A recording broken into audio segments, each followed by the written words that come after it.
சிம்பிளா, ஈஸியா கொங்கு நாடு கிராமத்து ஸ்டைல்ல தட்டைப்பயிறு சாதம் எப்படி பண்றதுன்னு பார்க்கலாம். இது வந்து புரோட்டீன் ரிச் ஆனதுன்னு சொல்லலாம்.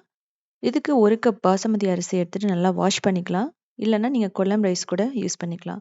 ஒரு 10 நிமிஷம் ஊற வச்சிடலாம். தட்டைப்பயிறு 1/2 கப் எடுத்துட்டு நல்லா ரோஸ்ட் பண்ணணும். ஓரளவுக்கு ப்ரௌன் வரணும். அதுக்கப்புறமா நல்லா வாஷ் பண்ணிட்டு இது ஒரு 10 நிமிஷம் ஊறினா போதும்.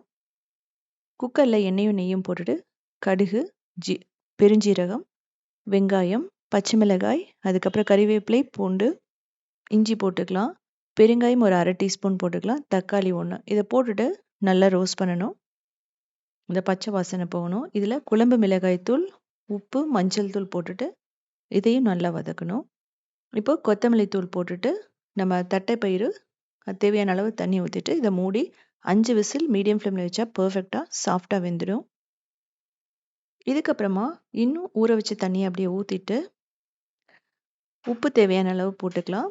குழம்பு மிளகாய் தூள் டேஸ்ட்டுக்கு, அதுக்கப்புறம் பாசுமதி அரிசி இதையும் போட்டு நல்லா மிக்ஸ் பண்ணணும். ஸோ 1 கப் பாசுமதி அரிசிக்கு 1.5 கப் தண்ணி இருந்தால் போதும். நல்லா கொதிச்சு வரும்போது இதை மூடி 3 விசில் வந்து வச்சிங்க அப்படின்னா மீடியம் ஃப்ளேமில் பர்ஃபெக்டாக ரெடி ஆகிடும். இது சட்னியோடு எடுத்துக்கலாம். இல்லை அப்படின்னா தயிரோடு எடுத்துக்கும் போது அவ்வளோ டேஸ்ட்